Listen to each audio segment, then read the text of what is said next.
Mesdames, Messieurs, bonsoir. Très heureux de vous retrouver ici en direct de la Grande Halle de Cournon dans le cadre du Sommet de l'élevage. J'ai le plaisir dans notre émission Parlons politique de recevoir donc François Ruffin. Bonjour François. Bonjour.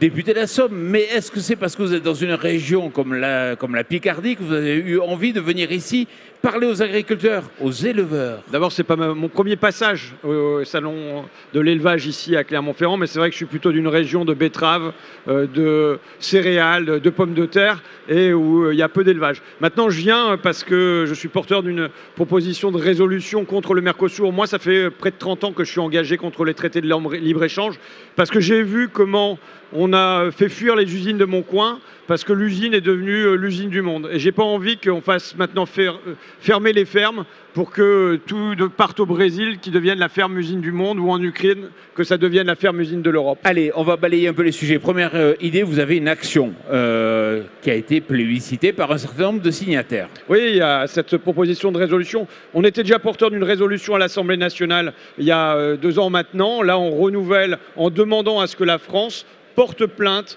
devant la Cour de justice de l'Union européenne parce que l'accord avec le Mercosur n'est pas conforme au traité européen. C'est un accord de dumping sur le plan de la santé, c'est un accord de dumping sur le plan de l'environnement et c'est un accord de dumping sur le plan démocratique. Quand on a eu 4 résolutions votées à l'Assemblée nationale à l'unanimité contre le Mercosur, qu'il y en a eu une au Sénat, qu'on a tous les partis qui sont d'accord pour dire non au Mercosur, tous les syndicats agricoles qui sont d'accord pour dire non au Mercosur, toutes les associations environnementales qui sont d'accord pour dire non au Mercosur, 76% des Français qui sont d'accord pour dire non au Mercosur et que Madame Ursula von der Leyen, au nom de l'Union européenne, vient dire oui à elle toute seule au Mercosur, et ben pour nous c'est non. Et on pense que la France et Emmanuel Macron en première ligne doit se porter devant la Cour de justice de l'Union européenne pour dénoncer cet accord. Alors, certes, c'est révoltant, je vous entends, mais vous savez que les agriculteurs vous diront « Attention, on en a avalé d'autres, des couleuvres ». Qu'est-ce qui va permettre aujourd'hui que vous allez arrêter la machine von der Leyen? Écoutez, moi, je n'ai pas de garantie, d'accord? Je ne suis pas le président de la République, je sais qu'on le serait, on irait devant la Cour de justice de l'Union européenne.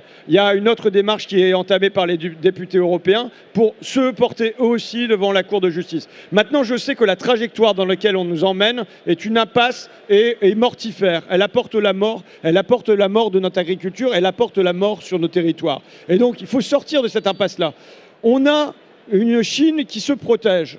On a des États-Unis qui, depuis Biden et encore plus avec Trump, se protègent. Et on a, à l'inverse, une Union européenne qui vient dire ses portes ouvertes et qui se veut la championne du libre-échange au niveau mondial, en allant signer là un accord avec l'Amérique du Sud, mais en allant signer des accords aussi avec l'Indonésie, en allant signer des accords avec le Vietnam, avec l'Inde et avec l'Australie. Et par exemple, ça c'est quelque chose qui nous amène sur le terrain des ovins, là, plus que des bovins, mais avec des conséquences. Quand on imagine que là, il y a 5000 tonnes, je crois, qui sont importées d'Australie, et l'Union européenne ou l'Australie réclament qu'on passe à 150 000, une multiplication par 30.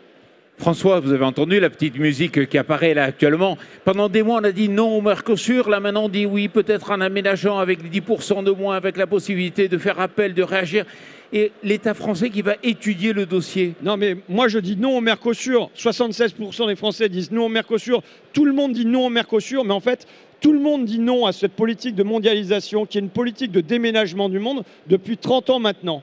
Et on a une petite couche de dirigeants politiques et économiques qui, au sommet, eux, disent oui, parce qu'ils sont dans cette volonté de mondialisation tous azimuts. Ben non, c'est pas qu'on veuille se refermer, c'est pas qu'on veuille de l'autarcie, mais on pense qu'il faut de la régulation, on pense qu'il faut de la protection. Sinon, il va arriver à notre agriculture ce qui est arrivé à notre industrie. Moi, j'ai vu ma terre picarde se désindustrialiser. Est-ce qu'on veut se désagriculturaliser?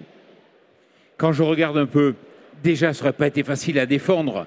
Avec un gouvernement, avec un président qui défend la question. Là, il est préoccupé par savoir qui va être la solution, quelle va être la solution pour se tirer de ce mauvais pas. Aujourd'hui, on n'est même pas représenté, on ne pèse pas politiquement. Oui. D'abord, on a un président qui a fait semblant de nous défendre et qui a fait le choix de se ranger et qui finalement n'a rien négocié pour faire la politique de la chaise vide, taper du poing sur la table, dire à Madame Ursula von der Leyen, écoutez, vous n'avez pas à être la VRP de l'industrie automobile allemande, de de Audi, de Mercedes, de Volkswagen. Vous devez défendre les intérêts généraux de l'Europe et notamment l'intérêt général de l'agriculture française et de nos paysans. Il ne l'a pas fait. Et donc évidemment, là aujourd'hui, on se trouve d'autant plus démunis qu'on n'a pas de ministre de l'Agriculture pour porter cette question-là. Mais même quand on en avait un, le job n'était pas fait. Donc moi, je souhaite qu'on ait une France forte qui se pose comme une force au sein de l'Union européenne pour dire ce n'est pas la direction que nous voulons prendre. Ce n'est pas la direction que nous voulons prendre sur l'agriculture, mais y compris sur l'industrie. Parce que ces accords de libre-échange-là, ils conduisent à un dumping social, fiscal, environnemental et également à un dumping démocratique. La Chine ne le veut pas, les États-Unis ne le veulent pas, on ne va pas être les derniers dindons de la farce. Je comprends, mais jusqu'où êtes-vous prêt à aller pour dire non au Mercosur? Vous savez, moi je dis non à ces traités depuis 30 ans maintenant. Donc je suis prêt à tout ce qui ne relèvera pas de la violence, mais qui viendra dire non à cette orientation du monde. Et je vous le dis, malheureusement, le traité du Mercosur ne va pas être le dernier. On a des fanatiques du libre marché à Bruxelles. On a des ayatollahs de la concurrence à tout va. Et bien pour les arrêter, il va y avoir d'autres traités. Là, c'est l'Indonésie, c'est l'Inde, c'est le Vietnam, c'est l'Australie qui sont en ligne de mire. Et je pense que déjà au moment du traité constitutionnel européen, les Français, à 55%, s'étaient exprimés très clairement sur le fait de vouloir avoir une autre direction. Je le dis, pas une direction qui soit une direction de fermeture, mais une direction qui soit une direction de régulation, une direction de protection. Être protégé, c'est important. Et je pense que ce que demandent les gens, c'est la stabilité, de ne pas être mis sur ce grand déménagement du monde permanent. À votre avis, c'est la toute dernière question. À votre avis, ça va se jouer à quel pas de temps, ça? En quelques semaines, quelques mois, jusqu'à la fin de l'année? C'est d'ici le mois de décembre que ça se joue de toute façon, de savoir si on refuse de mettre notre agriculture à qui on doit fixer un cap. C'est ça qui est important à dire aussi. C'est qu'aujourd'hui, il n'y a pas de cap fixé à l'agriculture française. On demande des agriculteurs de tout faire et son contraire.